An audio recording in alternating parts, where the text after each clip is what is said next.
All right, so in this video, we're going to take a look at some tips and tricks to help you get the most out of the cameras on the S25 Ultra. I will put timestamps down below, so after you watch the video, if you need to revisit any sections, you'll be able to easily do that. So let's go ahead and open up the camera app. And the first thing I want to take a look at is Bixby Vision. So once you have the camera app open, you can go down here at the bottom and you want to click on More.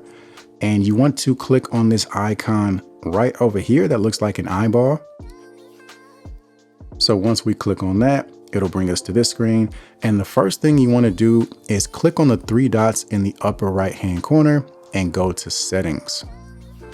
For whatever reason, the translate and the text option is set to off by default. So you want to go ahead and turn those on and then just go back to the camera section.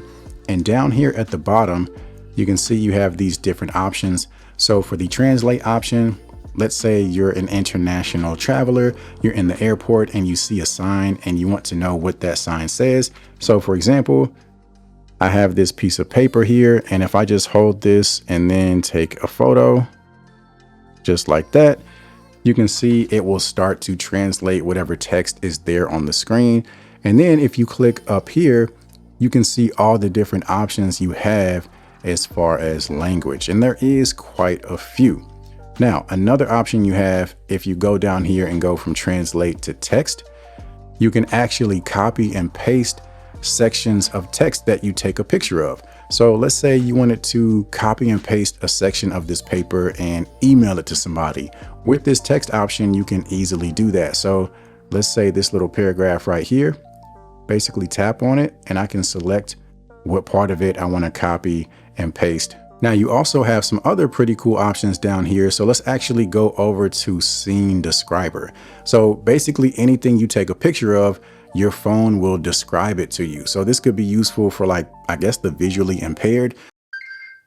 Analyzing scene.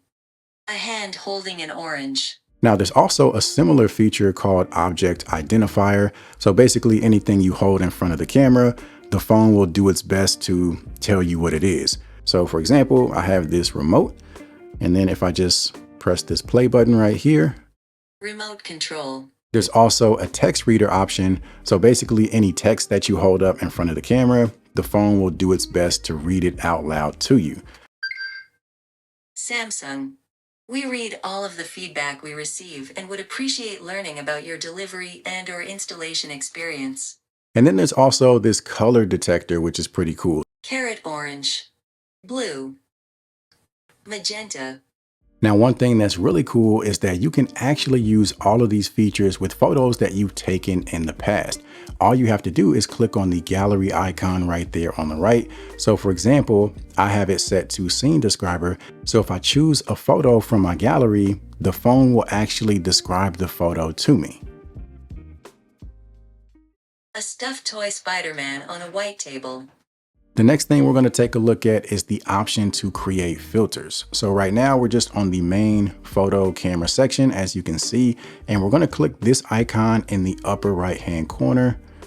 Once you click on that, you can see down here you've got options as far as different filters that you can use to get different looks for your photos. And actually, if you scroll all the way over, you can click on this download icon, and that will take you to this screen right here. And Samsung actually has some additional filters that you can download if you want. So you can take a look at those right there if you're interested. But what I think is even better than that is the option to create your own filters based on images that you have on your phone. So if you click on this plus icon right here on the left, from there, that will take you to basically your gallery. And I intentionally saved some photos from movies that I like to watch. So this one is from the Joker movie, I believe. So I can actually create a filter based on this picture from that movie. So I go to create, you can see the image right there that it's basing the filter on. It's got that teal and orange kind of look. And what you can do is click on this icon right there, and you can give the filter a name if you want. So let's just call that Joker. And then we can click on done. And as you can see, it's right there for us to use. And I think it does a pretty good job. It's not going to be 100% perfect, but it definitely gets you in the right direction. Next up, let's talk about how you can get some really good nighttime astrophotography shots. So you want to go to the Samsung store and you want to make sure you have Expert RAW installed on your phone. And basically we can go ahead and open that. Now, once you're in here, you want to select this icon right there. This is the labs icon. And once you click on that, you want to click on this icon right here, right next to where it says ND. And once you click that, you can see it gives you some different options. You have short, medium, and long exposures to take pictures of the stars. And this works out a lot better than if you just use the standard night mode on the regular camera app. Now, something else that works really, really well for capturing stars at night is the hyperlapse option. So if you open your camera app, go down to more and select hyperlapse. What you want to do, you want to click this right here and you want to change this from full HD to UHD, which is going to be 4K. And the setting that I found that works the best is this 300x option. And in order for this to work, you will need a tripod. The phone has to be steady. It can't move in order for this to work. And then you basically just want to press record and you want to give it a good amount of time, at least about 30 minutes. So it does take a while, but you can get some really cool pictures and cool effects. And one thing you can actually do after you've taken a hyperlapse is you can go to that video, and if you swipe up, you'll have this option to add star trails. And when we do that, we'll give it a second, and it basically creates a separate video that shows you the movement of the stars a little bit better. Now, similar to the Expert RAW app, another app you want to make sure you download from the Samsung store is the Camera Assistant. So once you download that, when you open the camera app, you can click on this icon right here. And then over on the left, you click on the settings icon, and then we can scroll down and we can click on Camera Assistant. And again, in here, you have some really useful options. One of which is the option to add additional zoom shortcuts. So if we click on that right there, you can see you have a 2x, 10x, and a 100x shortcut. So when we activate those and we go back to the camera section, you can see now we have that 2x, the 10x, and the 100x shortcut, and it just makes for easier and faster zooming. Another useful option in the Camera Assistant section is the option to record video in photo mode. As you can see, I've got that feature active, and this way, if I'm taking photos, I've got it in photo mode, as you can see. And let's say, for example, I'm at one of my kids' sporting events. I'm at their soccer game. I'm taking photos and then something happens and I want to capture a video instead. I don't have to switch the phone over into video mode. All I have to do is long press the shutter button and it'll start recording. So for example, I'm taking photos and then I can just hold this button. And now instead of a photo, I'm recording a video. Something else you might want to check out is the option to take multiple photos whenever you're using the timer function. So if I click on that right there, you can see I've got mine set up to take a total of 7 pictures in 3-second intervals. And this works great if you're trying to take pictures of yourself. You can set your phone up on a tripod, set the timer, run in front of the camera, and you can capture multiple photos all by yourself. Another really cool feature is the option to monitor your audio using a headset or a pair of earbuds. So if I turn that on, as you can see here, I've got the Galaxy Buds 3 Pro, and I can actually take these out, get them connected via Bluetooth, and I can listen to exactly what the camera hears just to get a feel for the audio, make sure everything sounds okay. So let's say you're using your phone to record an event, maybe a wedding or something like that. You've got your camera set up on the tripod. Again, you can use a headset or a pair of earbuds just to monitor that audio and make sure everything sounds okay. And then there's the option to save videos to an external storage. So with this turned on, anytime you connect an external storage device like this right here, this is a storage option from Samsung. I can plug this directly into the USB-C port, and from then on, any videos I record will go directly to this device. And this would be really handy if you're working on a specific project. Maybe you're working amongst a team. Maybe it's a school project or something like that. You can record video directly to this device, and then maybe somebody else is going to do the editing. You could just take this, give this to that person, and they will have all of those files ready to go. The next feature we're going to look at is the audio eraser, and this works extremely well. So if you have a video where you're talking to the camera and there happens to be quite a bit of background noise and you want to isolate your voice a little bit better, all you have to do is go to the video and you can select this icon right there. Kind of looks like the AI icon. And when you click on that, it's going to analyze the audio, and it actually gives you the option to remove either your voice or remove the background noise. All right, so as you guys can see, I'm currently in the car and I wanted to test out the audio eraser in the car, specifically with the windows down. I have both of my windows down, probably about 50% on each side. And I just wanted to see how well it does with the wind noise that the camera may or may not be picking up. So yeah, we'll test out the different strength levels and everything like that. And you guys can see firsthand how effective the audio eraser actually is. The next tip is pretty simple, and that's going to be taking advantage of the new 50 megapixel ultra wide camera. So whenever you select the ultra wide camera, you want to go up to the top, and where it says 12 megapixels, you want to switch that over to 50 megapixels. This is going to give you more detail compared to the 12 megapixels. So in the event you need to zoom in and crop an image, you can retain quite a bit more detail. And the same thing goes for the 200 megapixel mode. As you can see, when you select that one, it goes back to the main camera. You're not able to use the ultra wide or any of the telephoto cameras when you're using the 200 megapixel mode. So it kind of limits you in that regard. Also, it takes a lot longer to take each photo when you're using the 200 megapixel mode. So if you're trying to capture any sort of fast action, it's not really the best setup.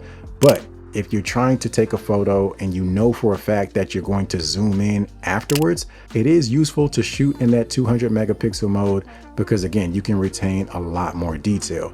But when it comes to just everyday photo taking, I recommend the 12 megapixel or the 50 megapixel mode. It's just a lot easier, it's faster, and I think the colors turn out better as well. Another simple tip is to add a level to your camera. And all you have to do for that is click on this icon right here, click on the settings icon, and then you can go down to where it says composition guide. And when you click on that, you've got some different options. You can add grid lines and a level. You can add grid lines only for composition purposes, or you can add just a level, which is my preference. And that's just a good way to make sure you're actually holding your phone level when you're out taking photos. So you can see right there in the middle, you have that icon showing up, and as long as that line shows up yellow, it means that the photo is level. But as soon as you go one way or the other, you can see that line turns white instead of yellow. Another really simple feature is the option to add color to black and white photos. So right here is just a picture I got off the internet. As you can see, it's black and white. And basically, if I go to the photo and swipe up, I've got a number of different options there. And if I scroll over, you can see I've got this option here called colorize. And when I click on that, I'll give it a second. And it basically estimates what colors it thinks should be in the photo. And as you can see, it does a pretty good job. Next up, we're going to take a look at the Pro Photo and Pro Video modes. If you've been a long-time Samsung user, chances are you know all about these modes. But if you're new to Samsung, you might not be aware. So basically, if you go to more, you can go to Pro, and this is going to give you a more authentic photo taking experience. If you're experienced with like DSLR or mirrorless cameras, where you're used to dialing in all of the settings yourself, from your ISO to your shutter speed, you can change the focus parameters. If you want to do manual focus, you can do that. And as you can see, it has focus peaking. So anything that's in focus is going to illuminate in the color green, as you can see. And that's a feature you typically only get on much more advanced cameras. You can also change your white balance. So again, this is going to be for the person that wants to dial in everything themselves. You've also got some exposure tools. So if you click on this little icon right there, that'll bring up your regular histogram. But not only that, if you click on these two circles up there in the top, that will give you access to zebra patterns and also false color, which are two much more advanced kind of exposure tools that you usually only see on DSLR or mirrorless cameras. And if you click on this eye right there, that will give you kind of a description of how these exposure tools work.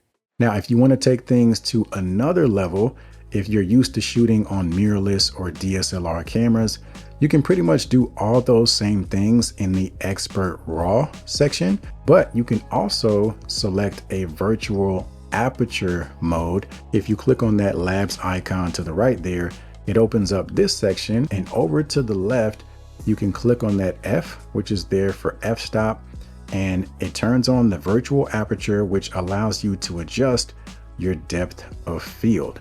So that's going to be a super shallow depth of field, f1.4. As you can see, the background is blurred out quite a bit.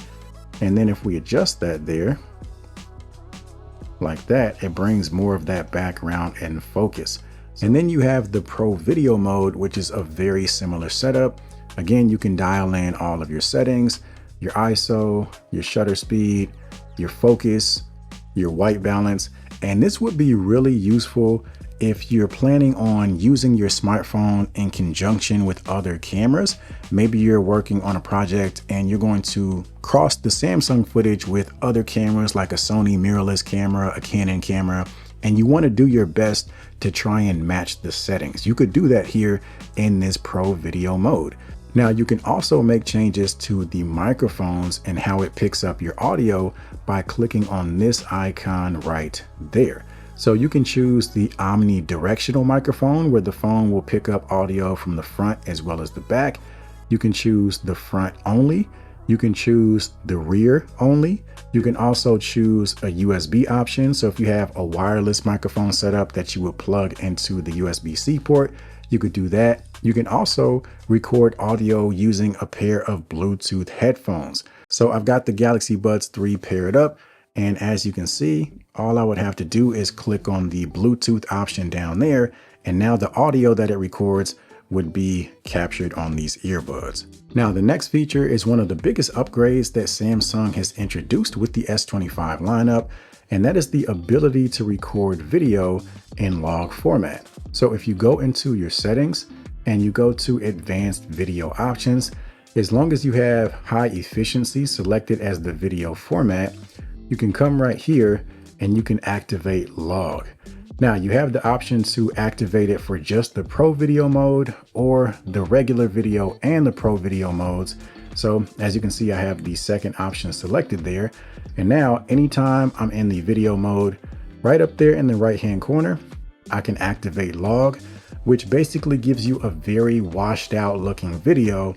And the reason for that is because by recording your video like this, you're able to retain a lot more information in the video file itself. And the benefit of recording like this is that you can get more dynamic range in your videos. So right here, I've got an example. This video was shot in log. You can probably tell just by looking at it, it's very flat, it's very washed out. Also, you can see it says log right there. And Samsung actually has a way for you to convert the video to a normal looking video directly in the phone. All you have to do is swipe up on the video file and you can see it says correct color. Select that, and now it adds that color and that contrast into the video file, giving you what's called a Rec 709 conversion, which is just a fancy way of saying the video looks like what we're used to seeing. Now, you're not going to record every single video you take in log. It just doesn't make sense to do that. But in the right hands, this is a very useful tool, and it's a great way to experiment and gain experience with dialing in your own settings and taking more control over the creative look of your footage. And again, if you plan on crossing Samsung footage with other professional cameras, this is a very great way to do that. Now, one thing to keep in mind is that you can actually download Samsung's conversion LUT to convert that footage from log to Rec 709 to use on your computer so you can use your editing software of choice. And I'll actually put the link to Samsung's developer site where you can get that conversion LUT from. The next feature is an easy way to get faster shutter speeds. So if you're at a sporting event where there's a lot of fast action and you need to be able to take photos extremely quickly, one thing that can help is going into your settings and going into intelligent optimization, and you can change the optimization from maximum to minimum. And that is going to allow you to take photos much more rapidly because the amount of processing that it does after the fact is limited. The next feature is auto framing when you're taking video. This is very useful if you're recording yourself. And basically, whenever you're in the video mode, you can go into your settings and you can select this icon right here, turn that on. And whenever you're in front of the camera, as you move, wherever you go, the camera is pretty much going to follow you to keep you in the frame. Now let's take a look at some ways to easily remove people and objects from a photo. So right here, as you can see, there's a statue in the grass. And one way we can go about this is clicking the edit icon down below and then clicking on these 4 circles in the bottom right-hand corner. And then you can select object eraser. And then all you're going to do is draw a circle around the object that you want to erase. Click erase. And as you can see, not bad. Now, another way, and probably the better way to go about it, is to select the AI icon down there in the middle. And basically, we're going to tap and hold on the object we want to remove. And then we're going to click on this eraser icon. And then we're going to select generate. And as you can see, that actually did a better job. Now, what you can also do by clicking on the same AI icon, you can do the same thing, select the object, and you can actually resize it however you see fit. So if you wanted to make this even bigger, you can resize it just like so, and then select generate, and it'll basically fill in whatever space was left behind after resizing the object. Now, something else you can do by clicking on the AI icon down below is you can scroll over and go to sketch to image. And basically anything you draw on the picture, the phone will do its best to bring it to life.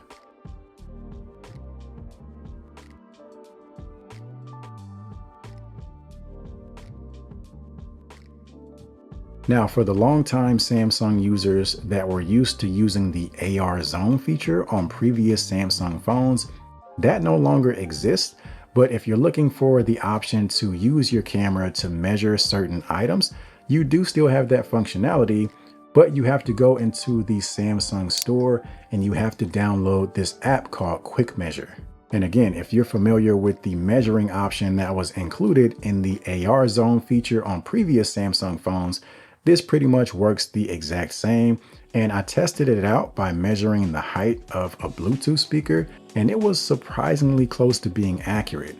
Now let's get into a few ways to help keep your gallery organized. And one thing I absolutely love is the option to create auto updating albums. So when you go to your gallery and you're on your albums tab, what you can do is click on the plus icon and you can select auto updating album. So if you read the description there, this is going to create an album that automatically collects pictures of the people that you select.